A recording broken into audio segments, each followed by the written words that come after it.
This is the Improve and Have Fun blog where I work on improving myself and have fun along the way with hopes of encouraging you to do the same. This is a short story that I've written based on things that have happened in my life. Edgar is a romantic kind of guy. When he gets excited about someone he is attracted to, he builds all these scenarios in his head of fun things he can do with that person. Conversations they would have, things they can share. He builds these imaginary worlds of what life would be like with this person. Edgar's favorite pastimes are reading and dancing. Edgar only likes slim paperback books. He carries a backpack daily and has enough in his bag as it is. He enjoys reading on the way to and from work. He's not crazy about his job, but he's grateful for the commute, which is the best time for him to read. Edgar has been in his current job for the last 5 years. One of his favorite books is called The Go-Giver. This book has changed his worldview. This book showed him the universal rule, where if he gave willingly to the universe without expecting in return, the universe will always give back. He lived by this. Whenever he wasn't working or spending time with family or friends, Edgar would volunteer where he could. Often, if he would see someone in need asking for change or for $1, he would give it to them. This is all born from the universal rule. When he was younger, he would remember his mother playing salsa at home, from artists such as Gilberto Santa Rosa and Mark Anthony. She would ask him to dance with her. He would always be annoyed by this. During this time, he remembers his parents inviting friends and family over on the weekends every so often. They would play music and dance until they got tired, while he played with the children in another room. This went on for most of his youth. All of the kids were around the same age group. When he was 10, Edgar started noticing the girls a little more. One called Cynthia he remembers being especially cute. He noticed she really enjoyed dancing with the adults and didn't play much with the other kids. He wanted her attention. He thought he can do this by learning how to dance salsa. Now, with a vested interest, he asked his mother to teach him. When the next get-together took place, he began dancing with the adults and it wasn't very good. Cynthia wasn't impressed and didn't pay him much mind. Edgar, disappointed after 20 minutes of dancing and not getting Cynthia's attention, went to the room with the other kids and played video games until the party was over. Cynthia even said bye. He returned the bye but didn't even turn his head away from the screen. After everyone left, he began to cry, believing he was terrible at dancing and he was ugly and Cynthia did not like him. His father came into the room and asked him what was wrong. He said, "Nothing," and dug his head in his pillow. His dad said, "You like Cynthia, don't you?" He blurted a sobbing, "No!" Edgar didn't want to reveal his true feelings, so he said, "I want to learn how to dance real good like you and Mommy." His dad asked, "I know you're not crazy about dancing, but you seemed to be having a great time earlier. You stopped all of a sudden and came into the room." "So?" Edgar said. His dad said, "Don't be rude, Edgar. You know you can talk to me if you have something that's bothering you. If you want to dance, I will take you to classes." Ever since that painful moment, Edgar learned how to dance salsa and has been doing it almost on a daily basis to date. He has grown to love it over the years. The energy, the excitement, and especially the beautiful women he's seen attend the classes and whom he's partnered with as well. This is where he met Michaela. Chapter 1, Michaela. He met her while taking salsa classes. Michaela is someone he liked very much, but she only liked him as a friend and let him know as much. Edgar would love to know why. Edgar thought he is a nice guy, a giver, and doesn't know why Michaela doesn't want to be with him. He always drops everything as soon as she calls or texts. He tries scheduling activities with her, but she cancels or reschedules. He also thought, am I one of those who is idly waiting by the phone, anticipating the next little morsel of attention from this person, who doesn't even give me the time of day? Are you that friend that would be in the abusive relationship because you love them? He thought about this way too much. There was one clear night Edgar had gone to the nearby grocery store. He noticed the weather was phenomenal. T-shirt and shorts weather, he thought. Tonight would be a perfect night to walk alongside Michaela, rubbing shoulders, making loads of eye contact, holding hands, being purposely in each other's space. There he goes again. Imagining what things would be like if she only gave him a chance. Not accepting the reality of the situation. Over time, his feelings for Michaela began to fade. He made the metaphor of a plant needing water. Without it, the plant dies. He also remembered a quote he had seen before which said, "This too shall pass." She would text him every now and then with questions like, "What are you doing tonight?" That excitement would return briefly. He would respond back quickly and made himself readily available for whatever she would suggest. But she wouldn't text back. He knew if there was any possibility of anything happening, it was all but dead. This made him sad, but encouraged Edgar to sign up for multiple dating websites. He carefully selected what he thought were his best pictures on his computer and social media accounts. Spent loads of time writing a witty headline and a whimsical description. Making sure in the "What I'm Looking For" section is open to most and not so exclusive. He even met someone, began communicating with them, but realized soon after that he wasn't very excited about this person. He didn't wake up or go to bed thinking about this person. When she texted him, he would smile but not respond immediately. On one occasion, he even forgot to send a return text. Michaela was the woman still foremost on his mind. They were friends on social media. He would see more of her posts and have communication with her. One time she finally asked to meet up and he agreed. He told her when he was available. Once again, no response. He was frustrated. All he wanted to do was spend time with her in person. He thought that if this would happen, he might win her over. Once again, he thought about this way too much. The next day, he saw a post on her social media having fun with friends. Edgar unfollowed her on social media. An emotional response, a frustrated response. She contacted him through text and let him know she was upset. He unfollowed her and didn't want to continue being friends. He dropped his bomb first by unfollowing her, and she responded in kind. He thought, no longer wanting to be friends because he unfollowed her on social media?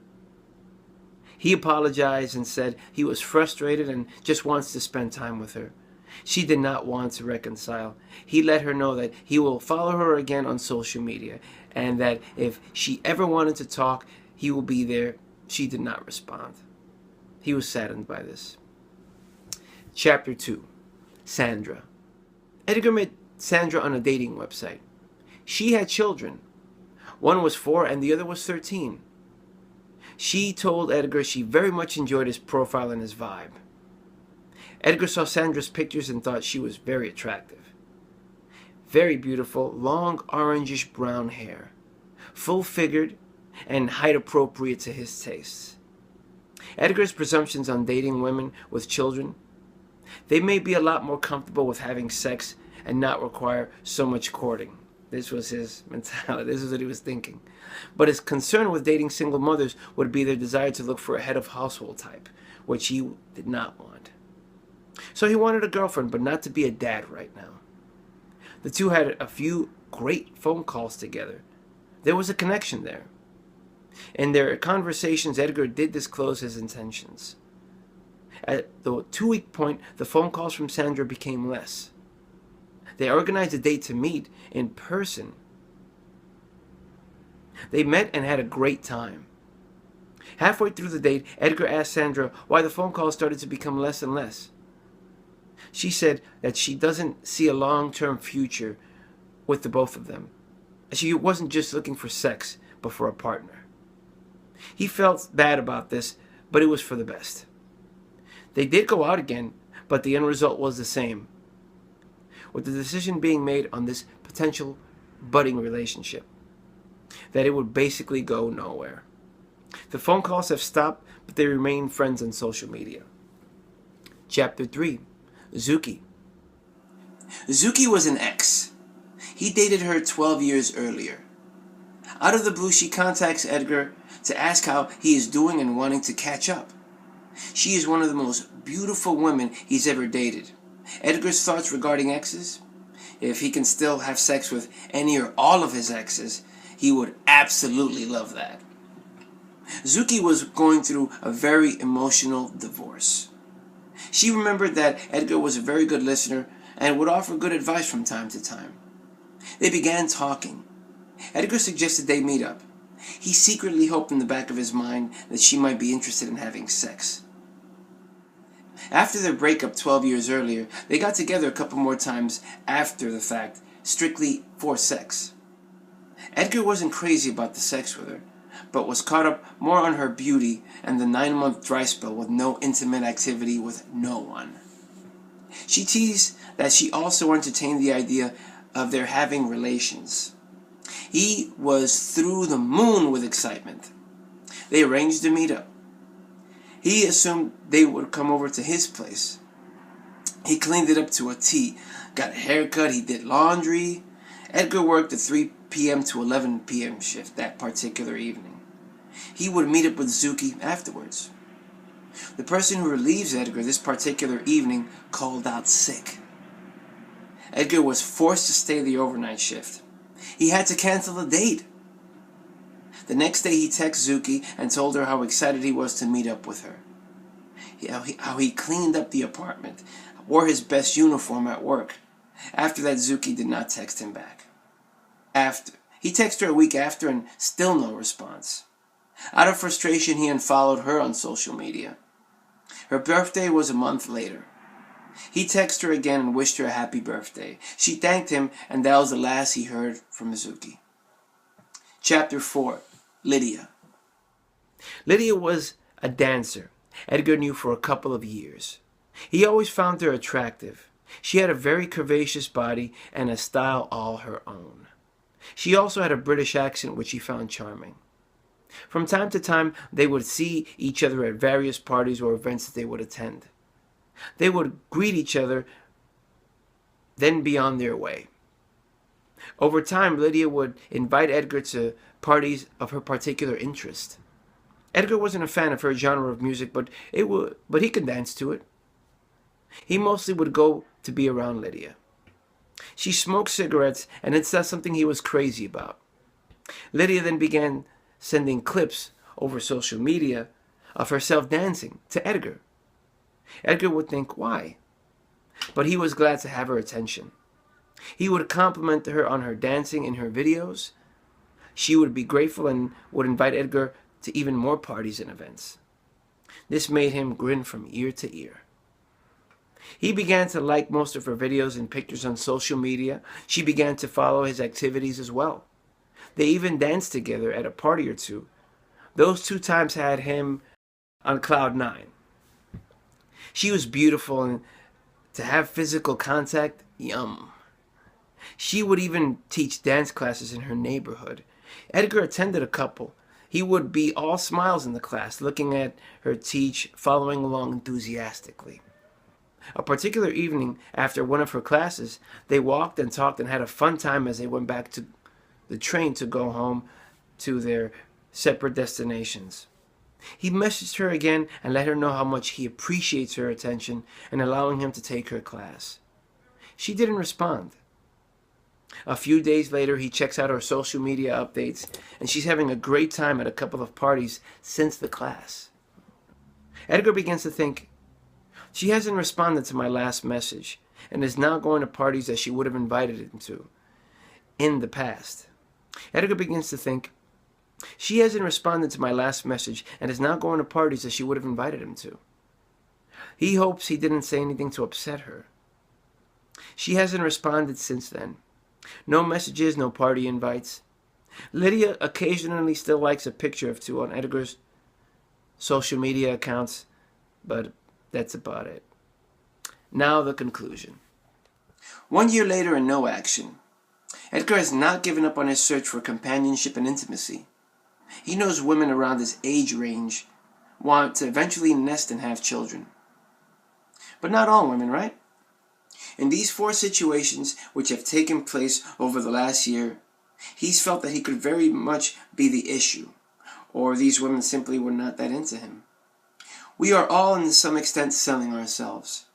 These women were not buying what he was selling. Also, how is it that social media is such a deal breaker for people?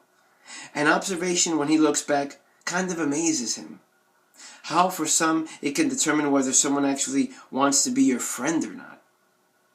Which in part he scratches his head and thinks, it's social media, is it even real? Meeting someone is similar to a job interview. One sells themselves until they get a yes.